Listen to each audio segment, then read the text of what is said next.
आप सबको याद होगा कि 2014 में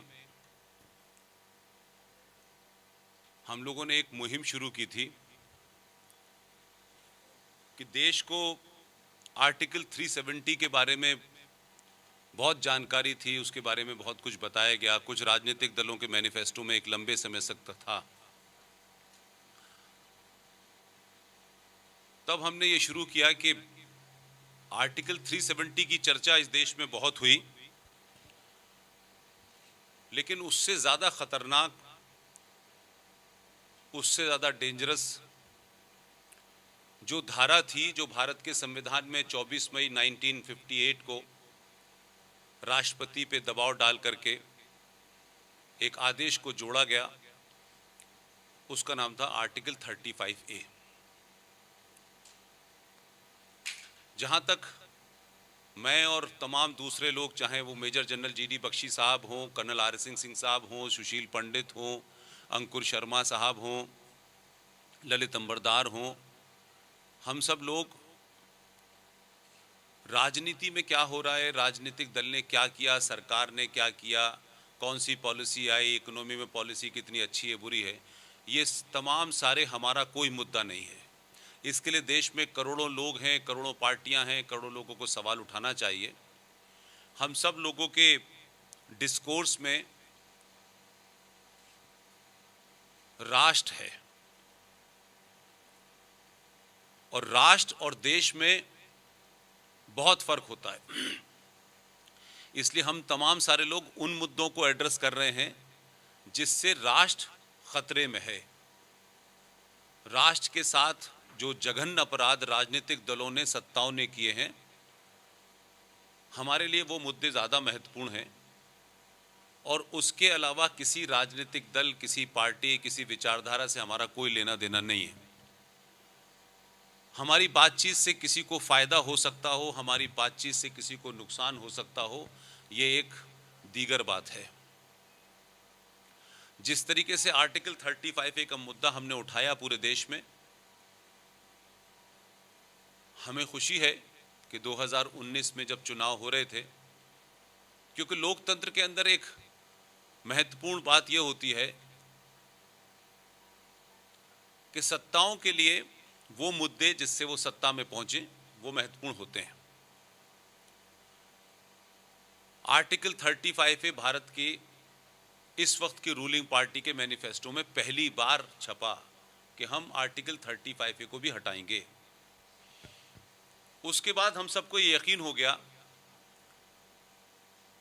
कि राजनीतिक दल अपनी राजनीति करें, सरकार की अपनी क्या प्रायोरिटीज़ हैं, कब करेंगे, कैसे करेंगी, किसको करेंगी, किसको नहीं करेंगी। लेकिन आज संचार क्रांति के इस दौर में अगर आप अपनी बातों को तथ्यों के साथ, तर्कों के साथ, फैक्ट एंड फिगर के साथ रखें और उनसे होने वाले राष्ट्र को नुकसान के बारे में अगर जागृत कर दें, तो इस संचार क्रांति के माध्यम से आपको वेरीफाई भी लोग करते हैं, क्रॉस चेक भी करते हैं, और अगर आपकी बात सच है और लोगों की समझ में आती है तो एक जन सैलाब जो है उस बात को उठाता है और उससे राजनीतिक दल दबाव में आते हैं। इसी तरीके के एक मुद्दा है जो शायद आपको भी शायद नहीं पता होगा, हमको भी शायद नहीं पता था, इसलिए वो मुद्दा हमारे लिए सबसे बड़ा मुद्दा है। 1922 में जब भारत में अंग्रेजों का रूल था, उस वक्त वक्फ प्रॉपर्टी कानून बना था। उसके बाद 1956 में नेहरू जी की सरकार ने उसमें अमेंडमेंट किया। फिर 1995 में PV नरसिम्हा राव ने उसमें फर्दर अमेंडमेंट किया। और जितनी भी मेरी बातचीत है, देश भर में मैं जहां भी जाता हूं, आम आदमी को ऐसे मुद्दों का पता नहीं है। और ये मुद्दे आम आदमी से भी जुड़े हुए हैं और खरबपति और अरबपति से भी जुड़े हुए हैं। 1995 में वक्फ प्रॉपर्टी एक्ट जो अमेंडमेंट होके लागू हुआ, वो 2013 में कानून बन गया, संसद ने उसे पास कर दिया। अब उसमें क्या ऐसी बात है जो मुझे लगता है या आपको लगता होगा कि इस मुद्दे को उठाने की क्या ज़रूरत है या क्यों उठाया जा रहा है या इसमें कहाँ राष्ट्र आ रहा है, तो मैं आपको उसका थोड़ा सा ब्रीफ देना चाहता हूं।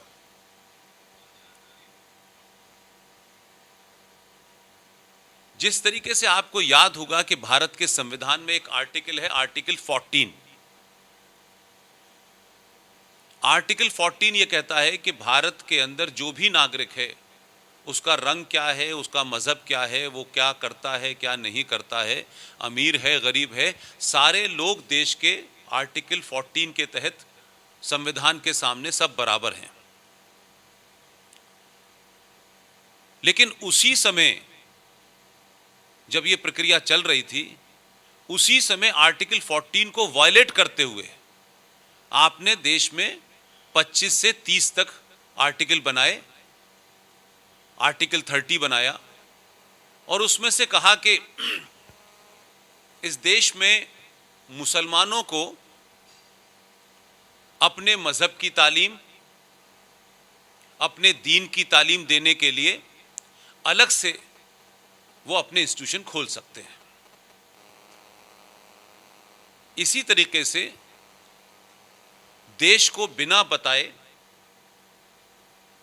1993 में मंदिर आंदोलन के बाद जो स्थिति उपजी, उसमें सरकारों ने बिना किसी बेसिस के, बिना किसी डेफिनेशन के यकायक एक अनाउंसमेंट कर दिया और कहा कि भारत के अंदर 5 मजहब अल्पसंख्यक हैं। उसमें बौद्ध है, ईसाई है, सिख है, मुसलमान है और एक और कौन है, और पारसी, सॉरी। अब ये 5 पंथों को कहा कि साहब ये अल्पसंख्यक है देश के अंदर, और उसके फौरन बाद ही आपने नेशनल कमीशन फॉर माइनॉरिटीज बना दिया। आपने भारत के संविधान को ब्लेटेंटली फिर दोबारा से इरोड किया, उसकी फिर अवहेलना की और ये 1993 में बन गया और ये चल रहा है। हम लोगों ने जब सरकार से आरटीआई लगा के ये पूछा कि इनको जब घोषित किया गया, पारसीज को, सिख को, बौद्ध को, क्रिश्चियन को और मुसलमानों को, तो व्हाट वर द बेसिस, किस बुनियाद पे आपने कहा कि ये माइनॉरिटी हैं? कोई तो बेसिस होगा। तो हमने यूएनओ के अंदर जो माइनॉरिटी की डेफिनेशन है, जो उनके चार्टर में माइनॉरिटी की डेफिनेशन लिखी हुई है, उसमें लिखा हुआ है कि टोटल पॉपुलेशन का 1.5, चाहे वो लिंग्विस्टिक हो, चाहे वो रिलीजियस हो, वो माइनॉरिटी माना जाएगा। ये यूएनओ का लॉ है। जब हमने यहां आरटीआई के माध्यम से पूछा तो सरकार के जवाब में यह आया कि 1993 में जब 5 पंथों को माइनॉरिटी घोषित किया गया, तो ना तो उसकी कोई परिभाषा तय की गई है, ना ही कोई उसका बेसिस तय किया गया है, सिर्फ ये एक अनाउंसमेंट कर दिया गया। अब उसका डिस्क्रिमिनेशन ये है कि 2011 का सेंसस ये कहता है कि देश में 40,000, ओनली 40,000 पारसी हैं, 1.5% सिख है, 3% ईसाई है, 1% के आसपास बौद्ध है और 16% मुसलमान है। तो सवाल यह उठता है कि सरकार ने एक गैर संवैधानिक काम किया कि संविधान की जो धारा या रूह है या उसकी आत्मा है कि जब सब बराबर हैं, तो फिर ये अलग अलग रेवड़ी क्यों बांटी गई? तो सरकार की आरटीआई में आया है, हमारे पास कोई इसका बेसिस नहीं है, ना हमको इसकी डेफिनेशन पता, ना सरकार के पास कोई इसका इस किस्म का कोई दस्तावेज है। अब उसके बाद आगे चलिए आप, फिर 1995 में आपने वक्फ प्रॉपर्टी एक्ट में अमेंडमेंट कर दिया।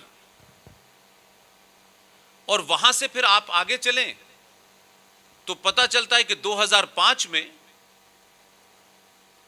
पाकिस्तान पंजाब शहर के चकवाल डिस्ट्रिक्ट में एक साहब पैदा हुए 1923 में, और एक और साहब पाकिस्तान के पंजाब प्रांत में पैदा हुए। ये दोनों लोग पार्टीशन के वक्त भारत आ गए। ये पृष्ठभूमि इसलिए बता रहा हूं ताकि आप उसको समझ सकें कि कोई फैक्ट आपके पास गलत नहीं हो। उसमें से एक देश के प्रधानमंत्री बने 2005 में, और एक साहब दिल्ली हाई कोर्ट के चीफ जस्टिस होकर रिटायर हुए। दिल्ली हाई कोर्ट के चीफ जस्टिस जो रिटायर होके हुए उनका नाम है राजेंद्र सच्चर। और जो साहब चकवाल डिस्ट्रिक्ट पंजाब से आए थे और भारत के प्रधानमंत्री बने उनका नाम था मनमोहन सिंह। एक दिन यह घोषणा की गई, जिसका कहीं कोई डॉक्यूमेंट नहीं है, कि भारत के मुसलमान जो हैं बहुत ही उनकी दयनीय स्थिति है, आर्थिक, सामाजिक और हर क्षेत्र में वो बहुत पिछड़े हुए हैं। लिहाजा बातों बातों में राजेंद्र सच्चर साहब को ये जिम्मेदारी सौंपी गई कि आप पता लगाएं कि मुसलमानों की स्थिति क्या है। और उन्होंने एक रिपोर्ट बना के दी 2006 में, और उस रिपोर्ट में बहुत सारी बातें की गई और रिपोर्ट के ऊपर अमल शुरू हो गया। और आज सच्चर कमीशन के तहत 5,500 करोड़ का बजट है जो मुसलमानों के अपलिफ्टमेंट में खर्च हो रहा है। आपने उसका फिर दोबारा से संविधान का वॉयलेशन किया। लेकिन इस सच्चर कमेटी की रिपोर्ट में जो तथ्य सामने आए हैं कि कोई भी ऐसा प्रस्ताव जिसे संसद पास करे, कोई भी ऐसा प्रस्ताव जिसे संसद पास करती है तो उसे राष्ट्रपति के साइन होते हैं, तब उस पर अमल होता है। सच्चर कमेटी के बारे में ना तो वो पास हुई है, ना ही राष्ट्रपति के उस पर साइन हुए हैं। लेकिन 2005 से एक तरफा भारत के संविधान के आर्टिकल 14 को रौंदते हुए एक खास मजहब के लोगों को सिर्फ इसलिए कि वो वोट बैंक है, आपने माइनॉरिटी कमीशन दिया, आपने सच्चर कमीशन दिया, फिर 1995 में आपने वक्फ बोर्ड कानून दे दिया, और 2013 में भारत की संसद ने वो कानून पास कर दिया। तो वक्फ बोर्ड जो है उसके एम्प्लॉय पब्लिक सर्वेंट कहलाते हैं। और वक्फ बोर्ड जो कानून है 2013 का, वक्फ प्रॉपर्टी एक्ट, सॉरी, उस कानून की धारा आर्टिकल 40 में जो कुछ लिखा है उससे देश खतरे में होगा, उसका सरकार का काम है, सरकार करे। मैं जिस मामले को मुद्दा बना रहा हूं वो ये है कि इससे राष्ट्र खतरे में है। वक्फ प्रॉपर्टी एक्ट 2013 की धारा 40 ये कहती है कि वक्फ बोर्ड के 2 कारिंदे, क्लर्क, इस देश में किसी जगह भी खड़े होकर के, राष्ट्रपति हो या अंबानी का घर हो या कोई जगह हो, अगर वो ये महसूस करते हैं, सिर्फ उनको महसूस करना है, कोई डॉक्यूमेंट नहीं दिखाना है, कोई प्रूफ नहीं देना है, इफ दे फील कि this particular property belong to Waqf board, तो धारा 40 का अगला लाइन ये कहता है कि वक्फ बोर्ड के वो 2 कारिंदे, they will order the competent authority of that area, whether it is district magistrate or SSP or SP or SHO or municipal corporation, to vacate this place within 24 hour or 48 hour or 78 hour and hand over the key to the Waqf board. इसमें जिस आदमी की property है उसके पास उस property के कागजात के अलावा तो कोई और प्रूफ है नहीं। लेकिन उसमें जो आगे बंधन है वो ये है कि एक शरीफ आदमी उन कागजों के साथ कोर्ट जाएगा। वक्फ प्रॉपर्टी एक्ट 2013 यह कहता है कि हाई कोर्ट उसकी सुनवाई नहीं करेगी और जिसकी प्रॉपर्टी छीन ली गई है इस इल्लीगल कानून के तहत, वो दोबारा से वक्फ बोर्ड ट्राइब्यूनल में जाके अपील करे। तो उर्दू में एक कहावत है कि जो आपके कातिल हैं वही आपके मुंसिफ भी हैं। अब इस एक्ट के माध्यम से पूरे देश में 2013 से लेकर 2021 तक एक नया फैशन इस देश में चला है और आम जनता ये समझती है कि ये पुलिस का काम है। ये पुलिस का काम नहीं है। हाईवे पे मस्जिद, हाईवे के नीचे मजार, सरकारी जमीन पे मजार, इलेक्शन कमीशन के बराबर में मजार, रेड क्रॉस रोड पे मजार, एयरफोर्स भवन के सामने मस्जिद। उनको ये प्रूफ नहीं देना है कि ये हम क्यों बना रहे हैं, वो मानते हैं कि वक्फ प्रॉपर्टी पे बनी हुई है। इसकी जिंदा मिसाल आप लोगों के संज्ञान में आई होगी, इसलिए कह रहा हूं। इलाहाबाद में एक बहुत बड़े क्रांतिकारी थे जिनका नाम था पंडित चंद्रशेखर आजाद। उनके नाम से एक पार्क बना हुआ है, एल्फ्रेड पार्क। उस एल्फ्रेड पार्क के अंदर आज तक ना कोई मजार थी, ना कोई कब्र थी, ना कोई मस्जिद थी। वहां यकायक मस्जिद भी बन गई, मजार भी बन गई और सारे खेल शुरू हो गए। हमारी टीम के एक सदस्य विष्णु शंकर जैन, जिनके पिताजी हरिशंकर जैन साहब,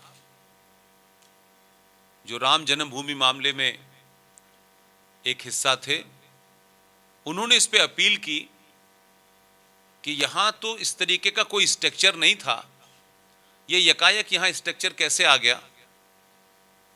हाई कोर्ट के, इलाहाबाद हाई कोर्ट में जब ये अपील हुई तो वहां के चीफ जस्टिस साहब, उस दिन एक्टिंग चीफ जस्टिस थे कोई, उन्होंने सरकार को, उत्तर प्रदेश की सरकार को बुला करके काफी कुछ डांटा फटकारा। लेकिन सवाल यह है कि उन्होंने, मुसलमानों ने उस पर यह क्लेम कर दिया है कि देखिए साहब, हमारे रिकॉर्ड में यह लिखा हुआ है। यानी एक ऐसा सफेद झूठ जो बिल्कुल पब्लिक के सामने, जिसको आप झुटला नहीं सकते, उसके ऊपर भी उन्होंने कहा साहब सन फलाने में हमारे डॉक्यूमेंट, उनके पास कहां से औरंगजेब या बाबर उनको डॉक्यूमेंट दे गया था ये मुझे नहीं पता, लेकिन वो झूठा भी डॉक्यूमेंट है तो भी आप चैलेंज नहीं कर सकते। तो इस तरीके की घटनाएं इस देश में इतनी बढ़ रही हैं कि आपको जगह जगह सरकारी जमीनों पे मस्जिदें बन रही हैं, कब्रें बन रही हैं, दरगाह बन रहे हैं। ये रूटीन मैटर हो गया है। पुलिस को आप शिकायत करते हैं, पुलिस के पास उनको हटाने का कोई कानून नहीं है। तो लोगों को जब ये पता नहीं था, तब पता चला कि वक्फ प्रॉपर्टी के तहत इस तरीके की नंगा नाच करने की एक तरफा इस देश के मुसलमानों को सरकारों में बैठे हुए लोगों ने छूट दी है। सरकार में जो लोग हैं या जो लोग थे जब ये बना, उन लोगों का अपना क्या एजेंडा है मैं नहीं जानता। मैं चाहता हूं कि इस मुद्दे पे देश के लोगों को अवेयर करें, पता करें कि जो गली गली मोहल्ले मोहल्ले जंग करने की तैयारी कर ली गई है, हर सड़क पे, हर गली में, हर पार्क में, सब जगह ये हो रहा है, ये इल्लीगल है। इस मुहिम को हम पिछले 3-4 महीने से शुरू की है और ये हमारा मुद्दा होगा। सरकारें क्या करती हैं नहीं करती हैं, मैं सरकारों के बारे में कभी भी न कोई अच्छी या बुरी टिप्पणी करता। मेरा मानना है कि अगर आम नागरिक किसी मुद्दे को मुद्दा बनाएगा तो मुद्दा बनेगा, नहीं तो सरकारें अपने स्वार्थ के हिसाब से, अपने नफे नुकसान के हिसाब से चीज़ों को मुद्दा बनाती हैं। लिहाजा मैं ये मानता हूँ कि 1946 में जब भारत के अंदर चुनाव हो रहा था, उस वक्त मुस्लिम लीग का एक नारा था। उस वक्त के जो सारे रिजल्ट हैं वो भी आपकी नॉलेज में होंगे कि 1946 के जब चुनाव हुआ तो क्या रिजल्ट आया था। देश भर में 1585 नेशनल असेंबली की, हमारे यहाँ असेंबलीज की सीट थी टोटल, उसमें 492 सीटें मुसलमानों के लिए रिजर्व थी। और मुस्लिम लीग का नारा था, लड़ लड़ के लेंगे पाकिस्तान, मर मर के लेंगे पाकिस्तान। ये उनका नारा था। और ये नारा आप जो इलेक्शन के जो सारे आर्काइव में डॉक्यूमेंट रखे उसमें सब कुछ मौजूद है। पाकिस्तान बन गया तो पाकिस्तान बना तो ना तो कबूतर उड़ रहे थे और न गुलाब का फूल नजर आ रहा था। 11 से 21 लाख लोगों की लाशों के ऊपर पाकिस्तान बना। पाकिस्तान बन गया। अब भारत जो बचा भी, उसको आज मुझे लगता है कि नारा बहुत समय से सुनता रहा हूं, लड़के लिया है पाकिस्तान, हंस के लेंगे हिंदुस्तान। इस नारे को जो लोग नारा समझते हैं, मैं समझता हूं कि वो किसी कंफ्यूजन में है। आज वो ताकतों ने इस देश के राजनीतिक दलों को इस तरीके से दलाल बनाया है कि वो सत्ताओं में बैठने के बावजूद भी उन्होंने राष्ट्र विरोधी और देश विरोधी और संविधान विरोधी कार्य किए। इसलिए मैंने आपको 92, 93, 95, 2005 और उसके बाद 2013 के किस्से बताए। राजनीतिक दल बनते हैं, बिगड़ते हैं, टूटते हैं, सरकार आएंगी, चली जाएंगी। ये राष्ट्र रहेगा। ये राष्ट्र कोई सरकार नहीं बचाने वाली। सरकार अपनी सरकार बचाती है, पार्टियां अपनी सरकार बचाती हैं, कुछ वो और काम करती हैं, सड़क बनाती हैं, हवाई जहाज बनाती हैं। ये बनते बिगड़ते टूटते रहते हैं। ये कोई नई बात नहीं है कि एक बार जो सड़क बन गई वो कई हजार साल तक रहेगी, या एक बार कोई रनवे बन गया। लेकिन राष्ट्र को बचाना ज्यादा बड़ा इंपॉर्टेंट काम है। और आप कह सकते हैं कि राष्ट्र और देश में फर्क क्या है। राष्ट्र का एक बहुत छोटा सा अंग होता है जिसे देश कहते हैं। देश संविधान से चलता है, सरकार उस संविधान से बंधी होती है। उस सरकार का एक हिस्सा होता है जुडिशरी, एक होता है पुलिस, एक होती है सेना, और इस तरीके से वो पूरा का पूरा सिस्टम होता है जिसे आप देश कहते हैं। और देश एक जमीन का टुकड़ा होता है, उस टुकड़े की रक्षा करने के लिए सेना होती है। लेकिन राष्ट्र समाज चलाता है। राष्ट्र आस्थाओं से, परंपराओं से, सरोकारों से चलता है। इसलिए भारत के हिंदुओं को यह गलतफहमी हो गई है कि हिंदुओं, ये जो जितने मंदिर हैं, इनको बचाने का काम सरकार का है, इसको बचाने का काम समाज का है। और जब समाज कायर और लालची हो जाता है तो स्टेट इनक्रोच करती है। इसलिए हिंदू समाज जब अपने राग में खोया हुआ है, अपने स्वार्थ में खोया हुआ है, तो कोर्ट यह तय करती है कि हिंदुत्व की परिभाषा क्या है। जिस कोर्ट का काम धाराओं के हिसाब से देश चलाना है, क्रिमिनल को सजा देना है, वो कोर्ट वो काम नहीं कर रही। वो सबरीमला के अंदर, जहां हजारों साल की परंपरा के बाद यह तय पाया गया कि कुछ साइंटिफिक कारणों से एक खास वजह पे, खास समय पे महिलाओं का उस मंदिर में जाना वर्जित है। अब कोर्ट के पास तो अपनी अकल है धाराओं की, तो कोर्ट ने यह फैसला दे दिया कि सबरीमला मंदिर के अंदर जेंडर जस्टिस नहीं है। तो पूरे सनातन को आपने अपनी तथाकथित ज्ञान से यह बात करने की कोशिश की कि सबरीमला में जेंडर जस्टिस होना चाहिए, महिलाओं का प्रवेश भी होना चाहिए। उन्होंने यह नहीं बताया कि उसी केरल के अंदर कई ऐसे मंदिर हैं जहां पुरुषों का जाना निषेध है। इसलिए जो हमारे गेरुआ वस्त्रधारी जो संत हैं, महंत हैं, एकड़ों एकड़ों के उनके पास आश्रम हैं, उनको यह काम करना चाहिए था, समाज को बताना चाहिए था कि सबरीमला में उस वक्त जब वो मंदिर में महिला जा सकती है, क्यों नहीं जा सकती, उस सबके साइंटिफिक कारण क्या हैं। क्योंकि मैं ये आज भी मानता हूं कि ओवर द टाइम इन मंदिरों को लेकर के, या जो लोग भी इस क्षेत्र में काम कर रहे हैं, उनका अल्प ज्ञान या उनका स्वार्थ या लालच, उसने सही बात बता ही नहीं। इसलिए दुनिया में अगर सबसे ज्यादा कोई साइंटिफिक चीज है तो वो है सनातन। शुद्ध रूप से साइंस है, उसे सही तरीके से कन्वे नहीं किया गया, बताया नहीं गया। इसलिए हर आदमी बैठे बैठे अपनी एक नई परिभाषा दे देता है और उसकी परिभाषा उस समय उसके अपने स्वार्थ को तो पूरा कर सकती है, लेकिन राष्ट्र के खिलाफ होती है। तो हमारी खामोशी, हमारे लालच ने हिंदुत्व की परिभाषा भी सुप्रीम कोर्ट ने हमें बता दी, हमने उसको भी मान लिया। लेकिन इसी सुप्रीम कोर्ट में एक वकील एक पीआईएल दाखिल करता है और उन्हीं जजेस के सामने जो हिंदुत्व की परिभाषा दे रहे थे कि कुछ जेंडर जस्टिस मस्जिद में भी होना चाहिए, वहां मुसलमान औरत और मर्द नमाज क्यों नहीं पढ़ सकते? तो उन्होंने कहा नहीं, हम इस पर फैसला नहीं दे सकते, and what is your interest in it, you are not a party, ये कह के उन्होंने डिसमिस कर दी। तो हमको लगता है सरकार जो करती है वो तो अपनी जगह है। आपने संविधान को वॉयलेट किया, आपने भारत के कानून को वॉयलेट किया, और आप एक तरफा फैसला देने में तत्कालिक नजर आते हैं, और दूसरी तरफ आप कुछ भी बयान दे देते हैं, कोई भी फैसला दे देते हैं। लेकिन समाज में एक बात सबको ध्यान रखनी चाहिए, ये देश है तो सरकार है, ये राष्ट्र है तो सरकार है। सरकार से राष्ट्र नहीं है, सुप्रीम कोर्ट से राष्ट्र नहीं है। सुप्रीम कोर्ट हमारे लिए बनी है, हम सुप्रीम कोर्ट के लिए नहीं बने। तो ये जो गलतफहमी है कि सब कुछ वो तय करेंगे, हमें सिर्फ मानना है। और लोकतंत्र में जो 4 स्तंभ हैं, उन चारों स्तंभ में सबकी जवाबदेही है।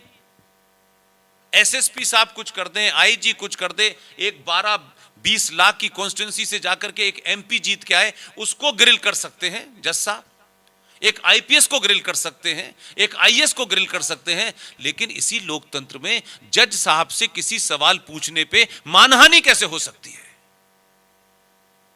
उनके फैसले के ऊपर भी कोई सवाल नहीं हो सकता है। उनके अपॉइंटमेंट जजेस के लेकर के अगर कोई सवाल खड़ा कर दे तो आप कंटेम्प्ट ऑफ कोर्ट से डराएंगे। आप देश की पार्लियामेंट मेजॉरिटी से कोई भी बिल पास करे, उससे तो बड़ी कोई अदालत नहीं है। तो अगर भारत की पार्लियामेंट ने संविधान की तमाम उसूलों को, बुनियादों को, उसके सारा फंडामेंटल्स को पूरा करते हुए जो भी बिल पास होते हैं मेजॉरिटी से होते हैं, ऐसा तो है नहीं कि किसी ने माइनॉरिटी से आज तक किया हो, कि कोई सरकार कैसी भी रही हो। तो धारा 370 भारत के दोनों सदनों में बहुमत से पास हुई, तो फिर सुप्रीम कोर्ट ने उसकी सुनवाई के ऊपर सवाल कैसे ले लिया? अगर किसी ने पिटीशन दी थी तो कहते कि अगर भारत की पार्लियामेंट ने इसे पास कर दिया तो खत्म हो गई बात। अब सुप्रीम कोर्ट उस पर अलग से फैसला करे, अगर आपने उसे एक्सेप्ट कर लिया, इस मीन कि आप उस पर जजमेंट देंगे। तो ये कौन से लोकतंत्र की कहानी है भाई? ये मुद्दे पता होना चाहिए। इन्हीं मुद्दों को लेकर के हम लोग देश भर में काम कर रहे हैं।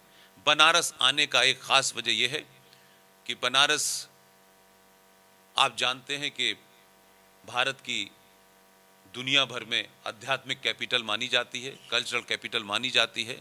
यहाँ बड़े ज्ञानी लोग मौजूद हैं। मेरे साथी हैं, मेरे गुरु भी हैं, उनकी ससुराल भी यहाँ बनारस में है। रॉ के पूर्व डायरेक्टर कर्नल RS सिंह साहब ने एक किताब लिखी थी, know the anti nationals, English में ये किताब थी। उसकी बहुत ज़्यादा सेल हुई, बहुत ज़्यादा लोगों ने उसको पढ़ा। लेकिन एक बहुत बड़ा वर्ग था जिनका ये कहना था कि उस किताब को हिंदी में छापा जाए। वो हिंदी में आ गई है, उसको यहाँ बनारस में लॉन्च किया जाएगा। इसी के साथ हम यहाँ आए हुए हैं। लेकिन उस पूरे सेमिनार का टॉपिक यही है कि आंतरिक चुनौतियाँ और ख़तरे भारत के सामने क्या हैं। इसी सिलसिले में मैं यहाँ आया हुआ हूँ और 1-2 दिन रहूँगा आपके बीच में। यही मेरे आने का मकसद है। जो मुद्दे मैंने आपको गिनाए हैं ये सिर्फ जन जागरण के हैं, ताकि लोगों को पता चले कि जिस ज़मीन पे वो रह रहे हैं, जिसे अपना देश कह रहे हैं, जिसे अपना मकान कह रहे हैं, भारत की पार्लियामेंट में ऐसे भी कानून पास हो गए हैं जो आपके हैं नहीं और आपकी कोई सुनवाई नहीं करेगा। आंध्र प्रदेश हाई कोर्ट में जब ये मुकदमा गया तो आंध्र प्रदेश हाई कोर्ट के जज साहब ने कहा कि मैं इसको सुन नहीं सकता, क्योंकि पार्लियामेंट का कानून है कि इसकी सुनवाई हाई कोर्ट नहीं करेगी, इसकी सुनवाई वक्फ ट्राइब्यूनल करेगा। लेकिन उन्होंने जो अपना ऑब्जर्वेशन दिया वो ऑब्जर्वेशन बताता हूँ। उन्होंने कहा कि भारत की जो टोटल लैंड एरिया है उसमें सबसे ज़्यादा तादाद में या सबसे ज़्यादा मात्रा में रेलवे के पास है, फिर डिफेंस के पास है, और तीसरे नंबर पर भारत की ज़मीन वक्फ बोर्ड के पास है। तो सवाल यह है कि जो लोगों ने 1947 में कम पॉपुलेशन होते हुए भी ज़्यादा ज़मीन ली, बांग्लादेश बना, कम पॉपुलेशन के हिसाब से ज़्यादा ज़मीन ली, वो हिंदुस्तान में लोग उसे बंटवारा कहते हैं, मैं उसे अपनी ज़बान में हिंदुस्तान ने दुनिया का सबसे बड़ा लैंड जिहाद था वो, और ज़मीन चली गई। अब भारत में वो लैंड जिहाद पार्लियामेंट और सत्ताओं के माध्यम से हो रहा है और लोग खामोश बैठे हुए हैं। इसलिए मैं चाहता हूँ इसको देश के सामने लाएं। हम इस देश में रह रहे हैं, हमारे बच्चे आगे क्या क्या करेंगे, कैसे करेंगे, जो मकान आप इतनी मेहनत से बना रहे हैं वो आपका रहेगा या नहीं रहेगा, क्योंकि इसकी शुरुआत हो चुकी है। 7-8 साल में इस देश में बहुत सारे ऐसे केसेस आए हैं कि लोग मकान छोड़ के चले गए, उनकी कोई सुनवाई नहीं है, उनके पास इतना पैसा नहीं कि वो हाई कोर्ट भी जाए, बहुत लोगों ने सुसाइड कर लिया है। तो ऐसा नहीं है कि जिन लोगों को आप नहीं जानते जिन्होंने सुसाइड किया है, ये नौबत कल बनारस में, अलीगढ़ में, दिल्ली में, सब जगह नहीं आएगी, वहाँ भी आएगी, समय के साथ आएगी। आप सबका बहुत बहुत धन्यवाद।